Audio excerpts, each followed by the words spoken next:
Welcome to today TV. NTR జిల్లా staff reporter చేనీర్ Rambabu. Tirupatamma దేవస్థానంలో భక్తులకు మోసం చేసిన దేవస్థానం ఉద్యోగం గుంటుపల్లి సత్యనారాయణ.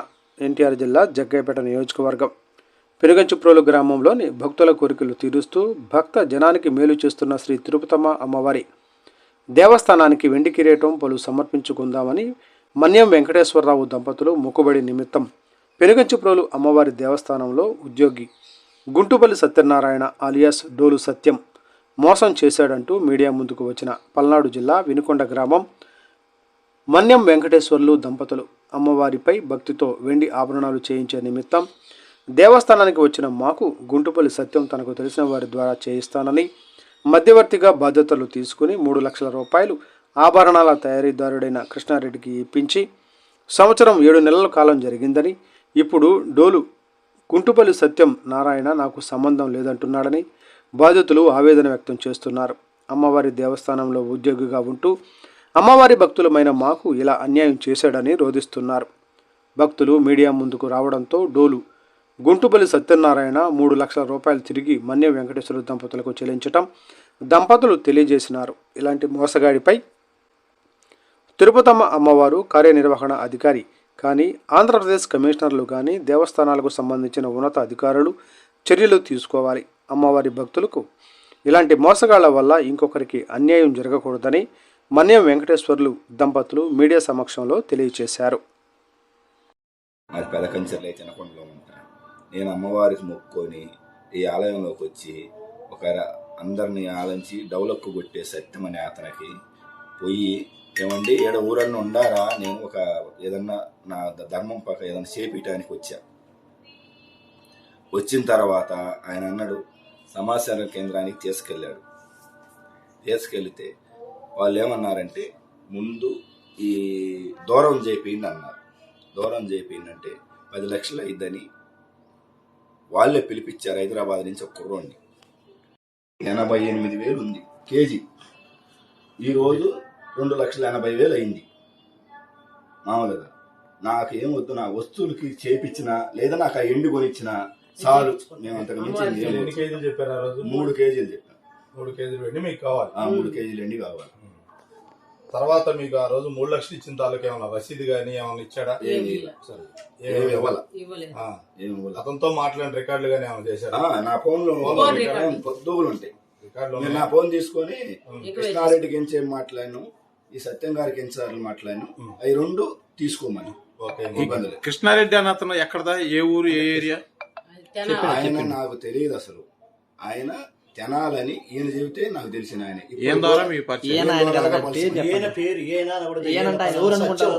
సత్యం సత్యం మాకు చెప్తేనే తెలుసు. అంతే మాకేం నేను 10 లక్షలు నేను కట్టలేనండి. మామూలుగా ఎంత తక్కువలో ఉంది అండి. పూజారులు కాడిగిపోతే తలపాకాలు ఇవ్వండి, ఒక్క వస్తువులే ఉండయి, అవి తీయటం పెట్టడం బయటికి కుదరట్లేదు అని అవి చేపిండి అన్నారు. సరే చేపిస్తానండి, అవి కొలతలు కానీ రాళ్ళు కానీ నాకు తెలియదు, నేను డబ్బులు అయితే ఇస్తాను, అవన్నీ మీరు కొలతలు కొలిసి వాళ్ళకి చెప్పంటే ఈ సత్యం అనే అతనికి హైదరాబాద్ అబ్బాయికి పిలిచి కొలిచాడు. కొలిస్తే 3.5 లక్షలు అయితే అన్నాడు. నేను చేపిస్తానన్నా. మళ్ళీ ఇదే ఇక్కడికి వచ్చాం. ఆ అబ్బాయి మేము ఇక్కడే డిస్కషన్ చేసుకున్నాం. ఈ వాళ్ళు డిస్కషన్ చేసుకున్న తర్వాత ఆ అబ్బాయి 3.5 లక్షలు అయితే అన్నాడు. నన్ను బయటికి తీసుకెళ్ళి ఈ సత్యం అనే అతను 3 లక్షలకి ఎరవలు చేస్తామంటున్నారండి, నేను కనుక్కొని చెబుతా, ఇవాళ ఇంటికి వెళ్ళిపోయినాను. నేను ఇంటికి వెళ్ళిపోయిన తర్వాత తెలంగాణను పిలిచి మా వాళ్ళు ఉన్నారు చేస్తారని నాకు ఇంటికి మొంగలు ఫోన్ చేశాడు. ఫోన్ చేసిన తర్వాత అతను ఏమన్నాడంటే, ఏమండి 3 లక్షలకు చేస్తామంటున్నారు, ఈయన నమ్మకస్తుడేను, ఇబ్బంది లేదు అన్నాడు. ఏమండి నాకైతే తెలియదు, మళ్ళీ ఆడేమైనా తేడా వస్తే మళ్ళీ అవి పట్టకపోయినా ఇబ్బంది అయింది. నువ్వు అతను పిలిపి అమ్మవారి సమస్యలో శుభ్రంగా రాపి కొలతలు తీసుకో, రాళ్ళు బోళ్ళు కూడా వాళ్ళు ఎట్లా చేయొచ్చు అట్నే చెయ్యి, మళ్ళీ అవి పెడితే అవి చేస్తే మళ్ళీ నేను ఇద్దరు నష్టపోతాం అని నేను క్లియర్గా చెప్పాను. చెప్పిన తర్వాత ఆయన పిలిపించాడు. పిలిపించి కొలతలు వేయించాడు. కొలతలు వేయించిన తర్వాత ఏమండి వచ్చాడు, కొలతలు వేసుకున్నాడు, 3 లక్షల మీద ఇవన్నీ 5 వస్తువులు చేపిస్తామన్నాడు అని అమ్మవారికి కిరీటం, అంకమ్మ కిరీటం, గోపయ్య స్వామికి తలపాకం, ఇంకా 2 వస్తువులకి డబ్బులు మిగులుతాయండి అంటే నేను ఒక కత్తి, అమ్మవారికి వడ్రానం చెప్పింది. 5 వస్తువులు సరిపోతాయని చేపిస్తాలే అన్నాడు. ఆయన ఒప్పుకున్న తర్వాత ఇక్కడికి కొలుచుకొని పోయినాక ఆయన ఏమన్నాడంటే ఈయన పంపించిన కృష్ణారెడ్డి అతని పేరు తెనాల నుంచి నా ఫోన్ నెంబర్ ఆయనకి ఇచ్చి, నేను శ్రీశైలం పోయి వస్తున్నానండి, ఇలా ఏదైనా అవకాశం ఉంటే అమౌంట్ ఇవ్వండి, నేను ఎంబటే చేసి పెడతానని మా వెనకుండా వచ్చేసిండు. మా ఇంటికి వచ్చిండు. మా ఇంటికి వచ్చిన తర్వాత నేను ఈయనకు ఫోన్ చేస్తే ఏమండి ఈయన వస్తానంటున్నంటే సరే మాట్లాడుకొని ఇవ్వండి అన్నాడు. తర్వాత ఏమన్నాడంటే మళ్ళీ నేను డబ్బులు ఇచ్చేటప్పుడు చేస్తే ఈయన ఫోన్ ఎత్తాను.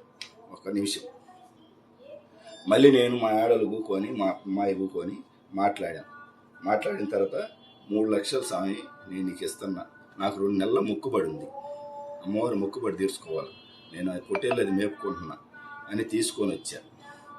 3 లక్షలు డబ్బులు తీసుకున్నా, ఇచ్చి ఏమంటే చేపిస్తామంటే చేపిస్తానని అన్నా.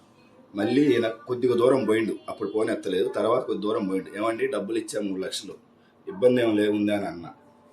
ఆ ఇబ్బంది ఏం లేదులే చేసి పెడతాలే అన్నాడు. చేసి పెడతారన్న తర్వాత నేను ఇంకా రోజు ఈయనకు ఒకసారి ఆయనకు ఒకసారి ఫోన్ చేస్తూ ఉన్నా. 2 నెలలు కాల, నేను ఇంకా 2 నెలలు వెనక్కేసుకున్నా, 4 నెలలు కాల, ఇంకొక 2 నెలలు వెనక్కేసుకున్నా, 6 నెలలు కాల. లాస్ట్లో 6వ నెలలో తీసుకొని వస్తున్నానని ఈయన చెప్పిండు, ఆయన చెప్పిండు. నేను మొక్కుబడి తీసుకొని మా ఊరు నుంచి 4 లారీల జనం, ఒక 12 సుమోలు తీసుకొని ఇక్కడికి వచ్చా. వర్షం పడుతున్నా కానీ మెయింటి చేసుకుంటే నా పనిలో నేను ఉందా. మే 2వ తారీఖు మోడీ వచ్చిన రోజు, ఆ రోజు బస్సులు కూడా లేకపోతే నేను సొంతంగా సుమోలు లారీలు పెట్టుకొని బస్సులు క్యాన్సిల్ అయిపోయినాయి. ఆ రోజు లేక వచ్చి నా 800 జనాన్ని తీసుకొచ్చుకొని నేను చేసుకున్నాను. తెల్లారాలకు వచ్చి నేను అన్ని చేసుకుంటే 1 వస్తువు తీసుకొచ్చాను. ఆ 1 వస్తువు ఏంటంటే నాకు కోపం వచ్చింది, నేను ఇంతమందిలో గోల్ చేసుకోకూడదని ఇంకా 1 వస్తువు తీసుకొని అమ్మవారి సమక్షంలో పెట్టి ముందు రోజు బట్టలు తీసుకొని వచ్చాం. అది తీసుకున్నాం. ఆ 1 వస్తువు అమ్మవారి చుట్టూ తిప్పుకున్నాం. కూర్చోబెట్టారు, అర్చన చేశారు పూజారులు. ఇవో గారు నన్ను చెప్పా, ఇవో గారు సమక్షంలో కూడా చెప్పా. ఏమండి ఇప్పుడు 6 నెలల నుంచి 2 నెలలు దీని 6 నెలలు చేసిండు, ఈ వస్తువు తీసుకొస్తే సాలేదు అని అన్నారు. మీ సమక్షంలో ఇది ఇస్తున్నా, మీరు కూడా దీన్ని చర్య తీసుకొని నాకు ఆ వస్తువులు నాకు ఎప్పుడు తెప్పిస్తారని అడిగి ఆయన ముందు 20 రోజుల్లో తెప్పిస్తానని ఆయన ముందు ఒప్పుకున్నాను.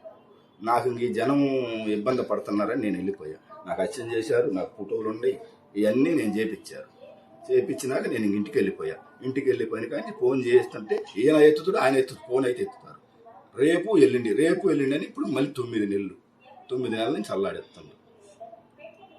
ఇది జరిగింది. ఇప్పటికి నేను 9 నెలలు అయింది. 4 సార్లు వచ్చాడకి, ఈయన కాడికి కలుస్తాయి, సత్యాన్ని కలుస్తా. ఏమండి ఆలయం కమిటీకి చెబుదాం, వాళ్ళు ఏమైనా పరిష్కారం చేస్తారు. ఈయన డోలు కొట్టే సత్యం, ఆ సత్యం అన్నప్పుడు అమ్మవారి గుళ్ళో డోలు కొట్టే వచ్చాగా గుళ్ళో పరిచయం అయ్యాడు. గుళ్ళో పరిచయం అయితే నేను ఏదో అమ్మవారి భక్తుడు కదా, ఈయనైతే ఎవరు పరిచయం అయ్యారు మీకు? సత్యం డోలు కొట్టే ఆయన సత్యం అంటే ఆయన ఎంప్లాయీ ఇక్కడ మామూలుగా గుళ్ళో ఆయన చేసే ఎంప్లాయీ మామూలుగా అమ్మవారికి ఆయన సమీక్షంలో చేసుకున్న తర్వాత ఆయన ఇక వస్తుంది, రేపు వస్తుంది, ఎల్లుండి వస్తుంది అని నన్ను 2 సంవత్సరం 8 నెలల నుంచి నన్ను ఇబ్బంది పెడుతున్నాడు. మొన్న నెల పొంగలకు వచ్చా, అధికారులను కలుద్దామని ఇక్కడికి వస్తే నా నుంచి ఆడ కలిపి మెదలకుండా వెళ్ళిపోయింది. నీకెందుకు వీళ్ళని కలవద్దులే, నేను ఫోన్లో మాట్లాడాలని నన్ను పంపించింది. ఇవాళ తీసుకొస్తారని మళ్ళీ ఇవాళ వచ్చా. 5 రోజులు అయింది నేను ఇల్లు వదిలిపెట్టి వచ్చి. ఆ 3 లక్షలు రాక, వస్తువులు రాక నన్ను ఇబ్బంది పెట్టి మామూలుగా రేపు ఎల్లుండి అని చెప్పుకుంటా, ఇవాళేమో నాకేం తెలియదు అన్నాను. మాది గ్రామం పెదకంచెర్ల గ్రామం. అయితే మేము వెనుకొండలో ఉంటున్నామండి. మేము ఈ సాంగ్ కాడికి 25 సంవత్సరాల నుంచి మా అమ్మాయి చిన్న అయింది అని అన్నాడు నేను. అయితే నమ్మకం ఉండాలా, ఇదిగో మా ఆయన ఈ మాట అంటున్నాడండి కృష్ణారెడ్డి గారు, మీరు గనక దేవుడు భక్తులుగా మీరు ఎంతమందికో చేస్తారు స్వాములకి, మీరు జాగ్రత్తగా ఖచ్చితంగా, నాకైతే అటు ఇష్టం లేదు, నువ్వు ఖచ్చితంగా చేసి పెట్టాలి అని చెప్పా. ఇప్పుడు పిలిచినా అప్పుడు పిలిచినా ఆయన ఇదే మాట అమ్మవారి ముందు పలకాలి. ఆయన నేను అనలేదని అంటే నేను ఒప్పుకుంటా దేవుడి ముందు వచ్చి అన్నవా అని ఆయన ఇప్పుడు అంటే మీరే నమ్ముతారు ఆ మాట. అట్లా అన్నాడు. ఇంకా పోయాడు డబ్బులు తీసుకొని. పోయినాక ఈయన ఫోను చేసిండంట, నాకు తెలియదు కదా. అవి ఫోన్ చేసి డబ్బులు ఇట్లా ఇచ్చినానంటే ఏం పర్లేదులేండి, అట్టేం మోసాలు అట్టేం ఉండవు, మంచి అతను బాగానే చేసి పెడతాడు, ఇబ్బంది ఏం లేదు, మీరు ఎటువంటి ఇబ్బంది పడొద్దు ఏమొద్దని ఈయనకు చెప్పాడు కూడా ఫోన్లో. నేను కూడా అడిగా, ఏందండి అట్టా ఇచ్చాము, మీరు మటుకు మీదే పూసి ఏదైనా కానీ. నేను కూడా ఒక్కోసారి మాట్లాడేదాన్ని అప్పుడప్పుడు, ఇన్ని రోజులు ఏందండి, ఎవరైనా ఇన్ని రోజులు వస్తువులు చేస్తారా, మేము మొక్కు పెట్టుకుంటే తేవపాటం ఏందని. కొట్టే అతను ఇతను ఏమంటుండంటే, ఇప్పుడు నట్టం మాకు జరిగింది, దేవుడికి ఇవ్వలేదు వస్తువులు, ఇద్దరం పోయి అతన్ని అడుగుదాం, అతను వస్తువులు ఎందుకు ఇవ్వడు, అసలు ఏం జరిగింది, నువ్వు కూడా రా, ఇప్పుడు నీ పాత్ర కూడా ఉంది కాబట్టి ఇద్దరం పోదాంపా, మేము కారు పెట్టుకుంటాం, నీకేమైంది రావటానికి అని మేమంటే, ఏం రావట్లా, నాకేందండి నేను ఫోన్ నెంబరే కదండి ఇచ్చింది అంటాడు. ఫోన్ నెంబర్ ఏందండి, ఎంత ఎనువాళ్ళ వైపు నువ్వు ఫోన్ నెంబర్ నీ నుంచి కదా మేము ఇచ్చింది, ఆయన ఎవరో మా ముక్కు మొహం తెలియని అతనికి, అసలు ఆయన ఊరు తెలియదు, పేరు తెలీదు, పేరు ఒక్కటి, ఫోను ఇద్దరికి కాంట్రాక్ట్ చేసింది అతనేనాయ, నాకు తెలియదు అంట. అవేంటండి అంటే, నేను ఎంతో మందికి ఫోన్ నెంబర్లు ఇస్తా కదండి, అట్టని మా మీదకి వచ్చి అట్టు కుదిరిద్దండి అని అంటాడు ఇతను, డోల్ సత్యం అని అతను. ఏదేందండి అబద్ధం ఆడతారు, మీ నమ్మకంతో కదా అతను డబ్బులు ఇచ్చింది. మీరు ఫైనల్ ఏం జరుగుతుంటారు, అమ్మవారి గుడికి వస్తే వాళ్ళకి ఏం జరుగుతున్నారు, పెనగంచుల అమ్మవారి గుడికి వస్తే అట్లా ఉంటుంది వాళ్ళకి. మాకు వస్తే ఆమె ఏదనుకుంటే అది జరిగిందయ్యా, మమ్మల్ని ఇంత టోలం చేసింది కూడా ఆ తల్లే, అందుకు కాబట్టి మేము భక్తిగా ఆ తల్లికి మేము ఏదో ఒకటి ఇచ్చుకోవాలి, ఎప్పుడు వచ్చినా కూడా మేము ఉండిలో డబ్బులు వేసిపోతున్నాం, ఎవరికి తెలియదు. కాకపోతే ఆ తల్లికి ఈయనకి ఏం కలిగిందంటే, ఏదన్నా ఒక పొత్తు చేస్తే మనం వచ్చినప్పుడు చూసుకుంటే మనకు ఆనందం. ఇంత మోసం ఉందా, ఇట్లా కూడా చేస్తారా అనిపిస్తుందండి, భయం వేస్తుంది. ఇంకా మాలాగా ఇప్పుడు ఎవరన్నా మోసపోకూడదని మేము 5 రోజుల నుంచి ఇక్కడ నిలబడ్డామండి.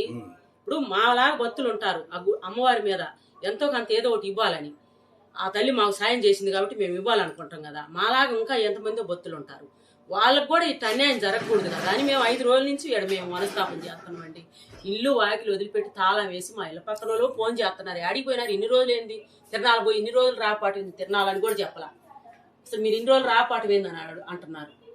మేము ఉండాలనుకుని ఉండవులే, వాళ్ళు ఎప్పుడు కనగంచిపోవాలంటే బాగా ఇష్టంగా పోతారు, మా ఊర్లో అయినా అక్కడ మా వాళ్ళకి అందరికీ తెలుసు, ఇష్టంగా పోతారు ఆ తల్లి కాడికంటే.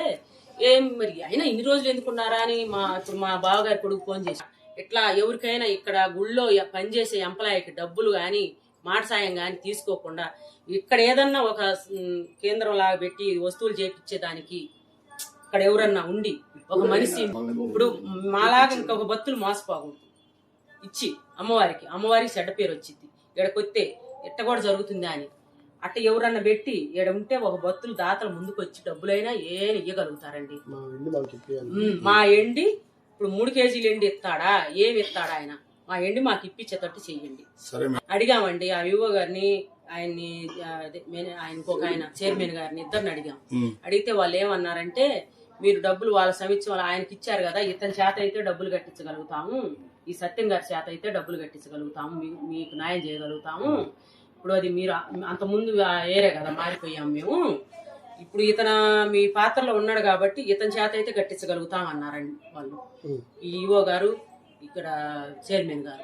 జరిగింది అది, మాకు ఇంకా రూమ్ కూడా ఆయన టైంలో వస్తాం, వచ్చి పొంగలు చేసుకొని మా చేత అయింది ఏదో చేసుకొని మేము ఉండిలో వేసుకొని పోతాం, మనీ అయితే మేము ఎవరికి తెలియకుండా చేసుకొని పోతాం. అది ఇంకా మాకు ఏంటంటే వత్తా అట్లా ఏం జరిగిందంటే, ఏదో ఒకటి మనం అమ్మవారికి ఇవ్వాలి కదా, ఒక వస్తువు అనేది మనం వచ్చినప్పుడు చూసుకుంటే మనకు అదొక ఆనందంగా ఉంటుంది అన్న దాని చొప్పున మేము ఏంటంటే అమ్మవారికి కిరీటాలు, అంకమ్మ తల్లికి, తిరుపతమ్మ తల్లికి, గోపయ్య స్వామికి తలపాక, మళ్ళీ గోపయ్య స్వామికి కత్తి, ఆ తిరుపతమ్మ తల్లికి 5 వస్తువులు 3 కేజీల్లో వచ్చేటట్టు చేసేటట్టు ఎవరన్నా ఉంటే అడిగి పోదామని ఈయన ఒక్కడే వచ్చాడండి, నేనైతే రాలేదు. వచ్చి ఇంకా అమ్మవారి కాడికి ఆయన పరిచయం ఎలా అంటే, ఆ డోలు సత్యం అనే అతను ఇక్కడికి వచ్చి ఇంకెవరు కనపట్టలేదు కదా, ఆయనే కనపడతాడు ఆ డోలు కొట్టుకుంటా, ఈయన అడిగితే చెబుతాడు కదా ఎవరి కాడికన్నా తీసుకుపోతాడేమో అని చెప్పి ఈయన అడిగాడంట. అడిగితే ఇట్లా అని ఆయన అక్కడికి సమాచారం కేంద్రం దగ్గరికి, ఆఫీస్ దగ్గరికి తీసుకెళ్ళాడంట. తీసుకెళ్ళిన తర్వాత ఏం జరిగిందంటే, వాళ్ళందరి సమక్షంలో మాట్లాడి ఇట్లా ఇది దారుణం చేపిద్దామని అంటే, అది ఒక 9-10 లక్షలు అయింది, మరి అంతంటే మనం ఆపలేం కదా అని చెప్పి ఆయన ఇంకేమన్నా తక్కువలో వచ్చే ఏమన్నా ఉన్నాయేమో ఒకసారి కనుక్కోండి, నేను చేపిస్తాను, ఒక 3 లక్షలు అలా వచ్చే ఏమన్నా ఉంటే చేపించదలుచుకున్నాను అని ఇంకేన డోలు సత్యవతి అనే అతను ఎంప్లాయీకి అడిగితే, వాళ్ళ పూజారుల దగ్గరికి తీసుకెళ్తే ఆ పూజారులు ఫలాని లేవు, ఇవి అయితే బయట ఊరేగింపు పోయినప్పుడు పూజ తీయకుండా సరిపోద్ది, అమ్మవారి ఈ కిరీటాలు సపరేట్గా పెట్టుకుంటే బాగుంటుంది, మీరు చేపించగలిగితే ఈ చేపించండి అని అన్నారంట. సరే నేను చేపిస్తానని ఈయన చెప్పాడు, ఈ డోలు సత్యం అనే అతనికి. ఈ చేపిద్దామండి, ఎవరన్నా ఉంటే తెలిసిన వాళ్ళు వాళ్ళ ద్వారాగా, అదే అధికారుల ద్వారాగా, ఆఫీసర్ల ద్వారా పోయి పిలిపించండి అని చెప్తే హైదరాబాద్ అతన్ని పిలిపిస్తే ఆయన ఒక 3 లక్షలన్నర అట్లా అయితే వస్తాయండి, ఇవి అయితే ఇంత 9 లక్షలు అవుతాయి అని చెప్పాడంట. సరే ఇవి అయితే నేను చేపించగలుగుతాను, మీరు జాగ్రత్త చేపిస్తానంటే ఇంకేమైనా తర్వాత పిలిచి ఈ డోలు సత్యం అనే అతను 3 లక్షలన్నర అంటున్నాడు కదా, వేరే అతనికి ఇంకొక తెలిసిన అతను ఉన్నాడు, ఆయనకు చెబుదాము 3 లక్షల్లో చేసి పెడతాడు, ఒక 50,000 మనకు తగ్గుతాయి, సేవ్ అవుతాయి అని చెప్పి ఈయనకు చెప్పాడంట. చెబితే సరేలే 50,000 ఏముందిలే అని అనుకున్నాడు. సరే ఎవరైతే ఏమైందిలే మనకు చేస్తే ఆయన నమ్మకం కదా, ఇక్కడ దేవుడి సేవలో ఆయన ప్రతినిత్యం డోలు కొట్టుకుంటా ఆయన సేవలో బతుకుతున్నాడు కదా, అబద్ధం ఎందుకు ఆడతాడు, ఆయన పిలిపించండి, మీకు తెలిసిన వాళ్ళు ఎవరన్నా ఉంటే పిలిపించండి అన్నాడంట. సరే అని నాకు తెలిసిన కృష్ణారెడ్డి అనే అతన్ని పిలిపించాడంట. పిలిపించి నేను ఇంటికి వచ్చాడు, కొలతలు అవి తీసుకున్నాడంట. అతను వచ్చి కొలతలు తీసుకున్న తర్వాత అతను కొలతలు తీసుకొని ఇంటికి పోయాడట. వచ్చి కొలతలు అవి తీసుకున్నాడు, వేరే అతన్ని పిలిపించాను అని చెప్పాడంట. చెబితే ఈయనకు ఫోన్ చేశాడు. చేస్తే సరే ఏదన్నా కానీ ఏది తక్కువ లేకుండా అన్ని బాగా చేసేటట్టు చేస్తే నేను మనీ ఇచ్చేవాడినే కానీ ఆడ అన్ని చూసుకునేదంతా మీరు కదా, జాగ్రత్తగా చేసేటట్టు చేపించండి అని ఆ డోలు సత్యం అనే అతనికి ఈయన చెప్పాడంట. సరే నేను చూసుకుంటానండి. ఇంకా ఆయన ఇంటికి పోయాడు. మళ్ళీ ఇంకొక రోజు వచ్చారు ఈయన, మళ్ళీ అతను కూడా వచ్చాడు కొలుసుకోవటానికి. కొలిసి ఇట్లా ఇంత అయితే 3 లక్షలు అయితే నేను చేసి పెడతాను బాగా అమ్మవార్లకి, నీకు ఇబ్బంది ఏం లేదు, 1-2 నెలలు నేను వస్తువులు చేసి పెడతాను అన్నాడంట. ఈయన మా ఇంటికి వచ్చిండు, ఆయన వాళ్ళ ఇంటికి పోయిండు, ఈయన ఇక్కడే ఉన్నాడు. ఇంకా ఆ తర్వాత ఏం జరిగిందంటే అతను ఇంకా మళ్ళీ అక్కడ శ్రీశైలం ఎక్కడికి వెళ్ళి వస్తున్నాను, మనీ ఈయనకి ఇచ్చే మాట అయితే కొంతైనా నేను చేసి పెడతాను వెంకటేశ్వర గారు అని మా ఇంటికి వచ్చిండు. ఎవరు ఆ కృష్ణారెడ్డి అని అతను తినాలి అతను వస్తే మా ఇంటికి వచ్చిన తర్వాత కూర్చున్నాడు. కూర్చుంటే భోజనం చేయండి అంటే భోజనం చేయాలమ్మా నేను వెళ్తానంటే నేను కాఫీ పెట్టి ఇచ్చినాక ఈయన ఏమి కాగితం అది లేకుండా 3 లక్షలు ఎలా ఎత్తవు అని నేను ఈయన అడిగాను. అడిగితే ఏం కాదు నమ్మకము, ఇప్పుడు ఈయన ఏముంది అక్కడ ఉన్నాడు కదా అతను డోలు సత్యం అని అతను ద్వారాగానే మనం చేపిస్తుంది, ఇతను అయితే ఏమి లేదు, ఇతను వస్తువులు చేసే అతనేను ఆయనకు తెలిసిన అతను అని చెప్పాడు ఈయన. నాకు ఇట్ట ఇయటం ఇష్టం లేదండి, ఇట్ట 3 లక్షలు అంటే మన ఇంటికి పిలిచి ఏమి రాపించుకోకుండా